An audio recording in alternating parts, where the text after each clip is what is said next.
Hi everyone! This is Maclang. Welcome to my channel. Okay, alam ko na sasabihin mo. Ang tagal ano? Yeah, sorry nagtagal. It's been a month nung nagsabi ako sa stories ko and my day that I'll be launching my YouTube channel.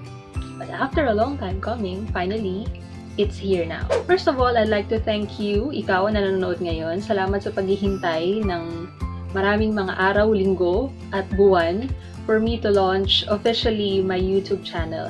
At dito sa unang video ko, join me as I create a look na perfect para sa new normal.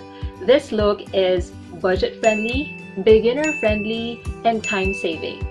So kung willing ka na i-create ang look nito, na ito for yourself also, continue watching. The look that we're trying to achieve today is a monochromatic look.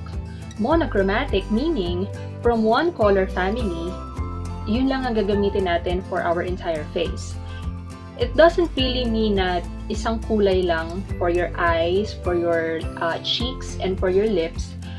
It could also mean na from one color family, yung lightest shade up to the deepest one, you can use any of them as long as they belong in one family. That's why we call it monochromatic look. This look, as I've said, is perfect for the new normal kasi this is budget-friendly.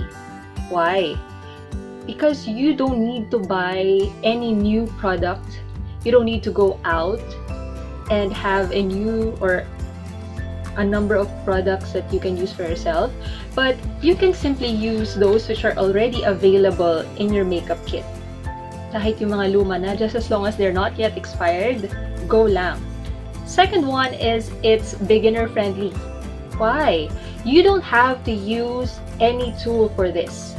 You can simply use your fingers. So we prefer the pinky one.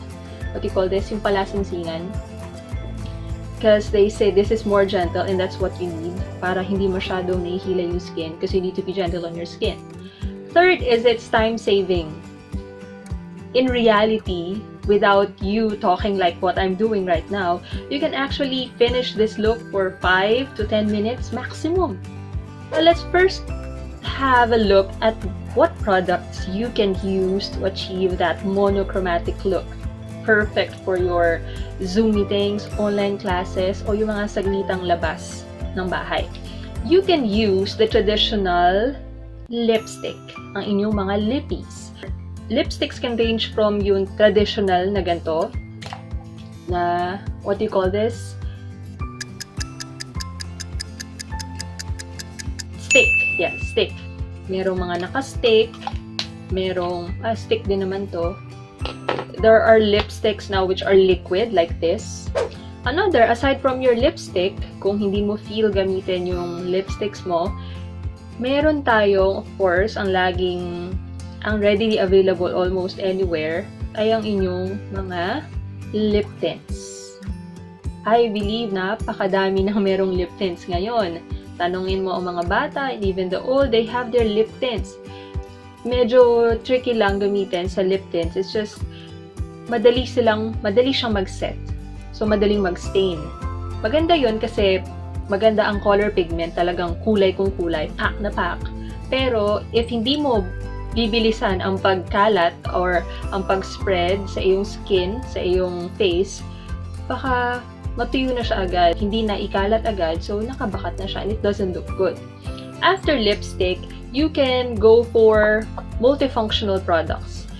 In the market, boom na boom ngayon ang mga products that are called multifunctional. Because in one product, I'll be showing you one. This one is a multipot from Careline. So like what I've said, budget-friendly tayo. Kung gusto niyo bumili ng talagang special na product for your monochromatic look, you can buy a multipot like this from Careline. They call it multipot kasi this multifunctional product can give you a flush of color on your lids, on your cheeks, and even on your lips. Yes. Kaya sinabi kong boom na boom sila dahil talagang in just one product, all-in-one na to. Also, other formula of multifunctional products ay yung mga liquid, those that come in tubes. multifunctional din yun. And what's good about them, these products, is that they are very blendable. So, pwede kang gumamit as little or as much as you want, apply it, build it, and achieve the look that you have. But for today, prefer ko munang gamitin yung traditional lipstick. So, I'll be using this Mamond. This is a Korean brand. Mamond. Not Mamon, ha? Mamond. This is a creamy tint color balm in the shade Brick Rose. So, ito lang yung gusto kong gamitin for today. But like what I've said, you can use whatever you want. Any lipstick available, syempre pili ka ng color that you want. And lip tints, multicolor products, anything. Anything. Yes. How will we go about this look? Since I've said that this is beginner friendly, no need to buy a brush. Kung meron di kayong brush at sanay naman kayong gamitin, why not? But for today, I'll be showing you how you can use it using your fingers. Yes, so make sure na malinis ang fingers. Pwede mo siyang kontrolin actually. You start applying the product near the lash line, sa baba muna. So, dun muna natin i-concentrate yung color and then we work our way up. Okay? So, let's start from here sa lids, sa mismong talukap.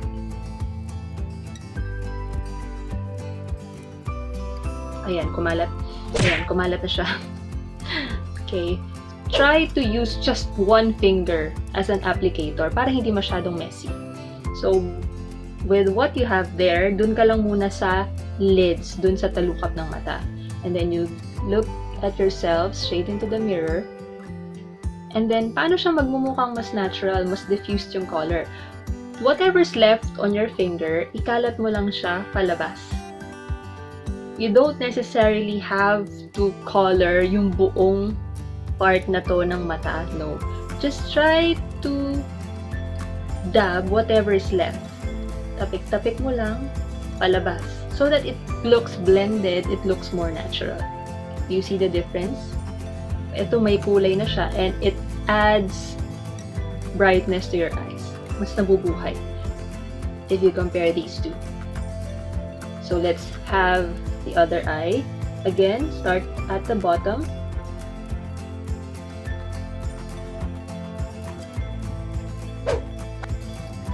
So there.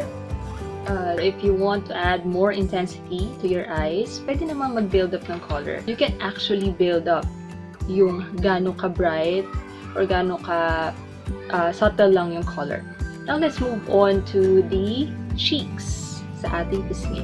But if you just want that classic blush, wala namang problema. So, you take the product and then just apply it on the apples of your cheeks here.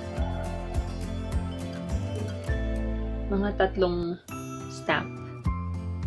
1, 2, 3. Again, depende naman on how intense you want the color to be on your face.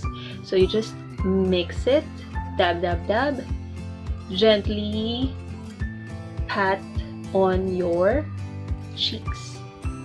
And you notice paano nagba-brighten up, paano nag-glow your face because of the blush. Tingnan mo lang kung nagpantay na because you can simply add more color to it depending on your preference. Next is your lips. Sa labi naman, yun ang pinakamadali. Since we're already using a lipstick, you can directly apply it on your lips or mag-fingers ulit. So, whichever way you like it. Ako, since this is my product naman, I don't share it with anyone. So, pwede naman direkta na. Okay? So, by the way, I have applied my lip balm earlier.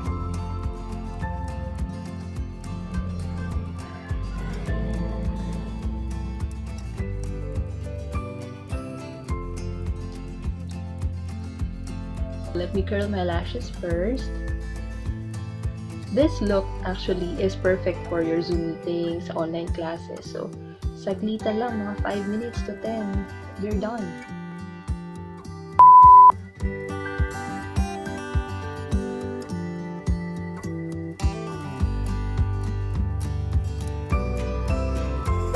I have finalized my look. I have added some mascara.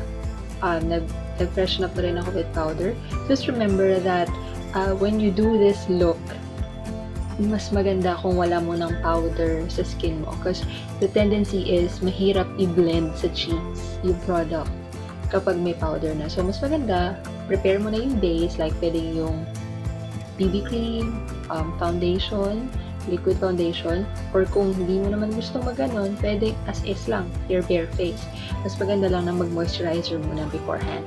And there you go, you apply the product on your lids, on your cheeks, and on your lips. And this is how you achieve your monochromatic look, perfect for your new normal situations at home, at work, and sa kung saan pa. Thank you for watching this video, and I hope to see you on the next one. Please don't forget to subscribe, comment down below on your video suggestions, content suggestions. What would you like to see me do next? Thank you everyone. Bye!